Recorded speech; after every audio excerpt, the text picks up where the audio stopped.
Okay, it's time to get some stitches in this thing. I've already started. And we are going to do a regular old two needle sail stitch. Now what I do is I pre-punch all my holes. And the thing is, with my punches, I have one like this with 4 holes and one with 2 holes. Actually, more of a chisel than a punch. It doesn't remove leather. And the thing is, it doesn't go all the way through either. So, I punch them in as far as they'll go, and then I finish the holes up with a nice sharp stitching awl. That's got a, I don't know if you can see it, but it's got a diamond blade on it.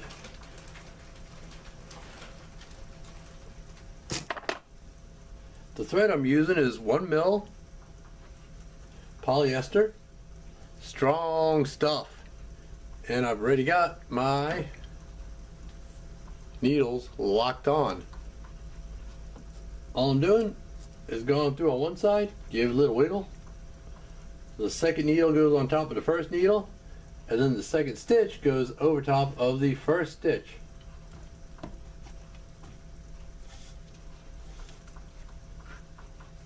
think I got too much thread, but I would rather have too much thread than not enough.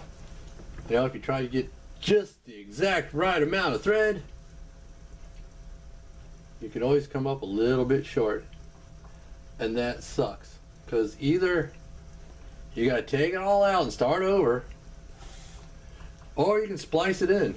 Now, not too wild about splicing it in. Splicing another thread in is perfectly fine. As long as you do it right, it's perfectly functional and it's plenty strong. I just don't like doing it that way. I like having one continuous thread, because actually it is a bit stronger, and even though if you splice it right, you really can't tell where the splice is, I can still see it, and I'll know it's there, and it'll be like it'll bug me. I know me. Anyway, whoopsie. Try not to be too clumsy here. I'm going to keep going until we come around the end there and start coming back. Okay, we've come around the corner and we're nearing the finish line here. Now the thing is, I know once I get to this part, this is actually 4 layers of leather, 8 to 9 ounce. It's going to be a little bit more difficult to stitch because of all that leather. What happens when you punch leather, when you use like an awl or a chisel or something, you don't actually remove leather. What you do is basically it just moves the fibers apart. Like when you punch into it, it'll push the fibers off to the side. And this is one of the reasons I don't like the idea of drilling holes or using a hole punch to make holes, because you're removing that leather. Because what it does is, as the leather relaxes, it actually closes up on the thread and holds it, and it makes the joint that much stronger. When you drill the leather out and you drill a hole in it, you don't have that. You don't have that extra strength from the leather actually gripping the thread. Also, what I'm getting at is going through all this leather here, that's going to be a bit tougher. In fact, it looks like I'm going to need my punch.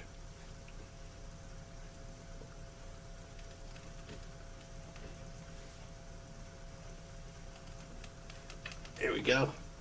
I'll just wiggle that around a little bit to just open those threads up some. Threads, not the threads, the fibers up some, so I can get my needle through. But I'm going to continue doing the same thing I was doing, which is putting the second stitch on top of the first, giving it a little tug, and then pulling it snug. Now, when you're stitching something like this, where you go from a stitch line and you have an additional piece of leather on the front, you want to make sure that the thread is pulled tight against it. You don't want to, it to have to reach out and have an opening there. Now I say that there's a lot of different ways to do stuff, and a lot of people do it in a lot of different ways. But there's some things that there's just a correct way to do it. I don't think I have anything I've stitched up like that. No, I don't. Daggone it. Anyway, I'm very picky about how stitch holes are made. Drilling stitch holes, using a hole punch to make stitch holes, I consider that as just doing it wrong. One of the few things I will actually consider as wrong when stitching leather or when doing leather work. There's different ways of burnishing edges, dyeing leather, cutting leather, all that stuff. But when it comes to stitching, I'm a bit of a stickler. I don't even like machine stitch leather. I don't like having that lock stitch in there because you have the same problems with the lock stitch with clothes as you would have on leather. Because like if you ever had like a seam rip loose and it just kind of goes zzz, the thread just comes loose from it, it'll do the same thing, the same kind of lock stitch, it'll do the same thing with a piece of leather. It takes away the strength of the 2-needle saddle stitch for convenience and to make it easier and quicker. Well, that's groovy and all if that's your priority, but mine isn't. I want my things to last a good long time, to the point where basically you could pass it down to another generation.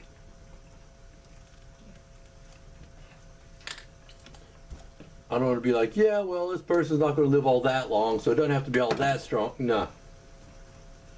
Now, when I'm doing my back stitch, I pull it all the way through, and then I put the second one through, because I'm stuffing it through a hole with a bunch of thread in it now.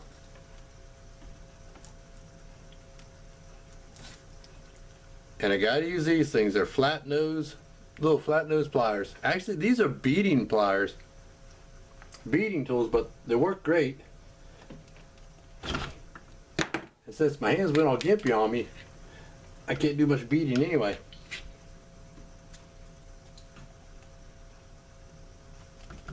But I'll back stitch that a few times.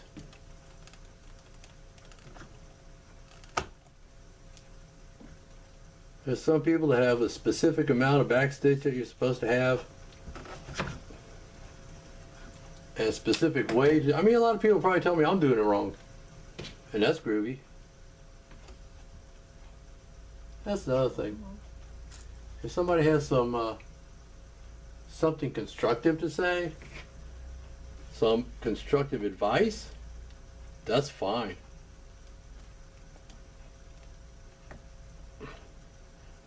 I don't call this a tutorial. I don't say how to do it, but rather this is how I do it.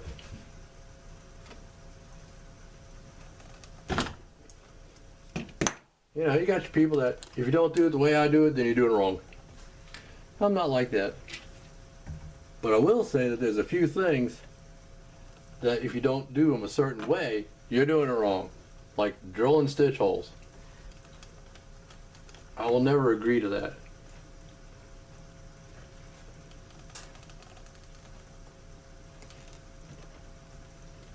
Can't get this one to go in right. Come on. Come on. You can do it. Yes, you can. Yes, I can. Having a gimpy hand don't help much. There we go. There we go. I wanted to go the wrong way and I wasn't going to let it. Daggone it. Let's see now, what do we got? Actually, that will be enough, but I'm going to do it a few more anyway. Just for the hell of it. Just for the hell of it. Halibut. Yum, yum. Yeah, halibut's pretty good if you cook it right.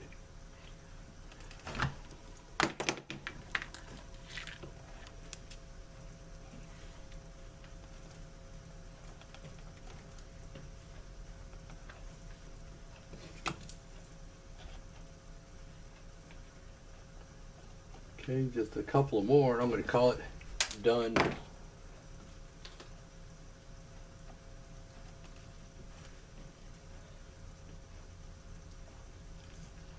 So then we're going to see if the knife fits in this thing.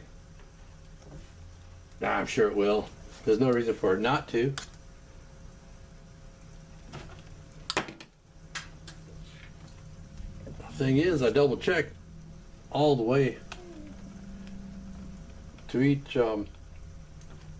step to make sure it'll fit right. Okay, this will be my last one.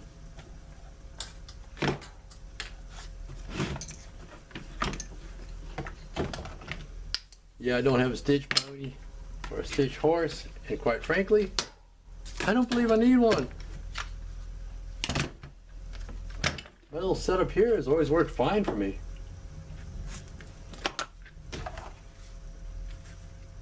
I do everything on this bench, except for my sanding. I got a sander at my garage for that. Okay, cut it off, leave about that much. Hope you can see that. Now I'll just melt it down with my lighter.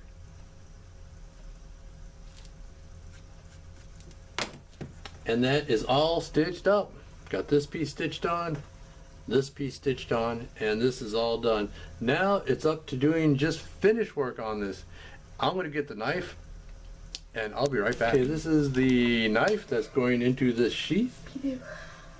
That's a right-handed sheath.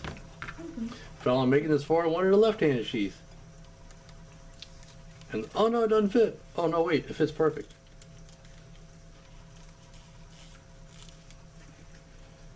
There we go. And that fits just like that. This will come over here. Still needs to break in some. This will come around here and snap over that little stud there.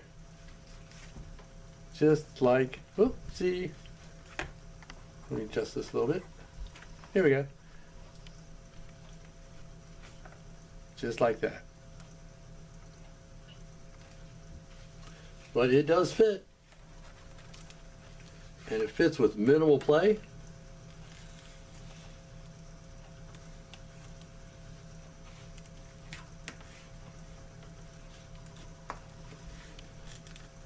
Here we go. This will go over, and that'll be your retainer. Well, next up, we gotta do something about these edges. That is an ugly ass edge there. We're gonna have to burnish those. See you then.